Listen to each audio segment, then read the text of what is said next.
Welcome back.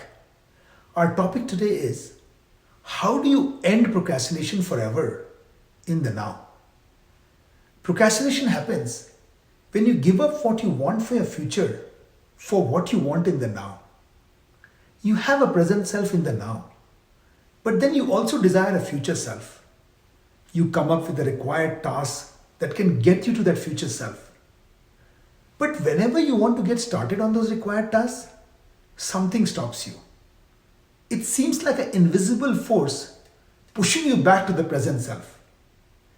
If you observe closely, it's not a time management problem. It's also not about laziness. In fact, in procrastination, you might end up doing tasks that are actually harder than the tasks being avoided. In reality, what you're really avoiding is not the required task. Instead, you're avoiding the uncomfortable emotions associated with those required tasks. Your brain is always taking in a lot of sensory inputs and deciding your next action.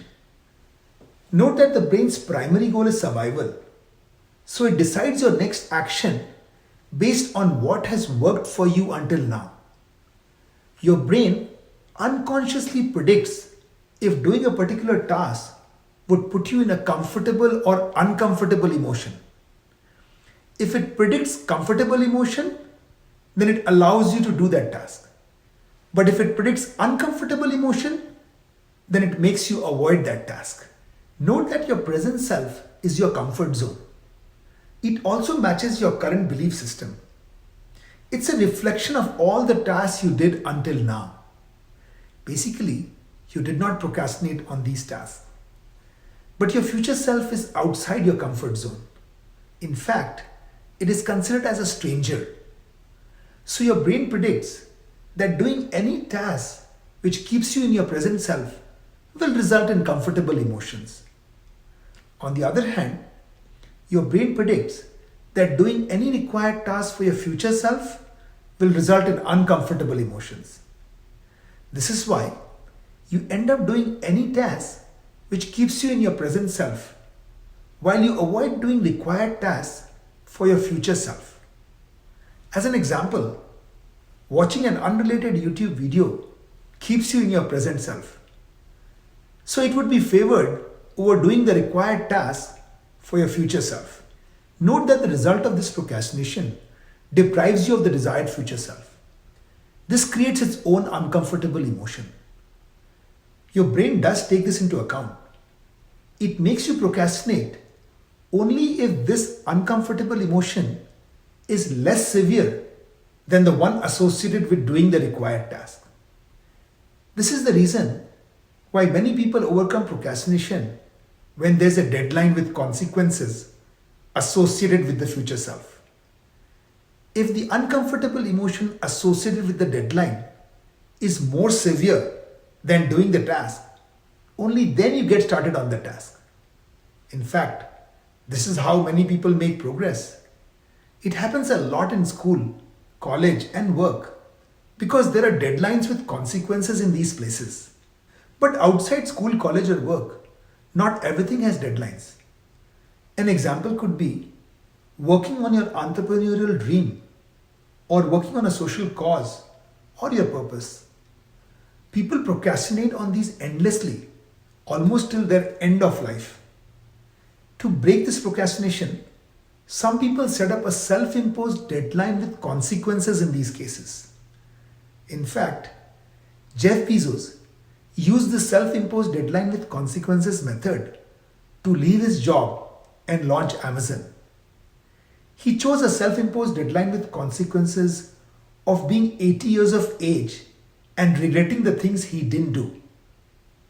Let me show you a small video where he discusses this. And for me, the best way to think about it was to project myself forward to age 80 and say, look, when I'm 80 years old, I want to have minimized the number of regrets that I have. I don't want to be 80 years old in a quiet moment of reflection, thinking back over my life and cataloging a bunch of major regrets. And I think that regrets, our biggest regrets, in most cases, you can murder somebody, okay, you'd regret that. But in most cases, our biggest regrets turn out to be acts of omission. It's paths not taken. And they haunt us. We wonder, what would have happened? So self-imposed deadlines do work. But not everyone has a strong willpower to stick to a self-imposed deadline. There is a simpler way. Basically, it is to not see the future self as a stranger.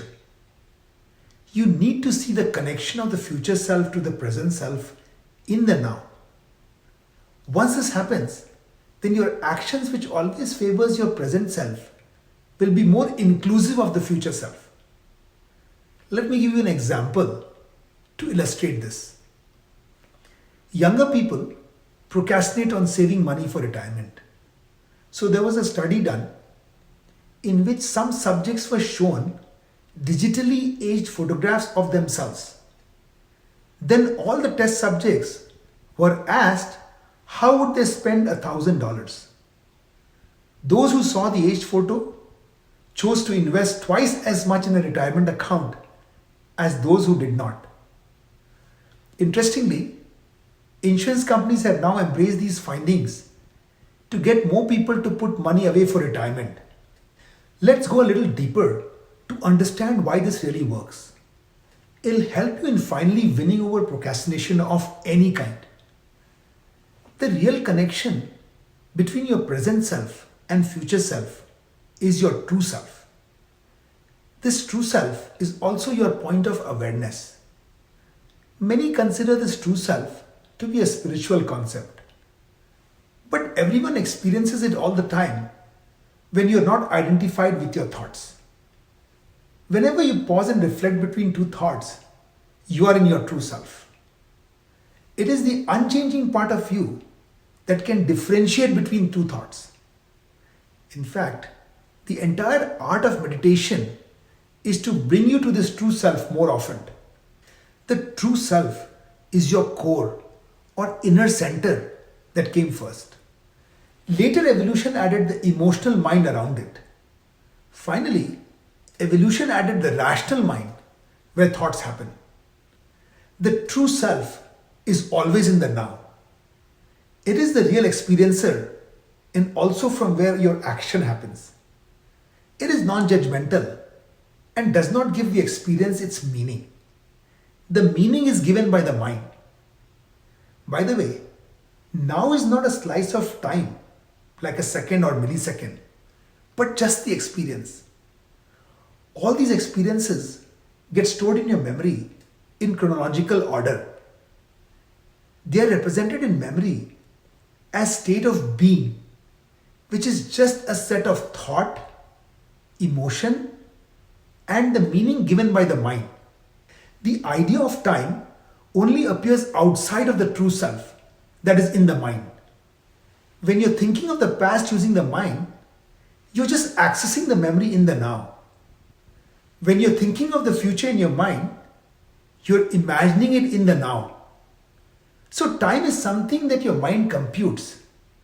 It is just for convenience to know what happened when. So from a true self's perspective, your past self, current self, or future self are just different state of being that you have chosen in the now, in that order. Moreover, the true self is a non-judgmental experiencer. In the true self, there's no good or bad emotion like in the mind. The equivalent of true self in science is referred to as a quantum state in which all possibilities exist. This switch in perspective of seeing things from the true self in the now is radical. Suddenly, it would not make any sense to push a task out to the future. This is because in the so-called future, the tasks will still have to be done in the now. It'll help you win over procrastination of any kind and do the required task for your future self. Come learn more about overcoming procrastination at UpTinker.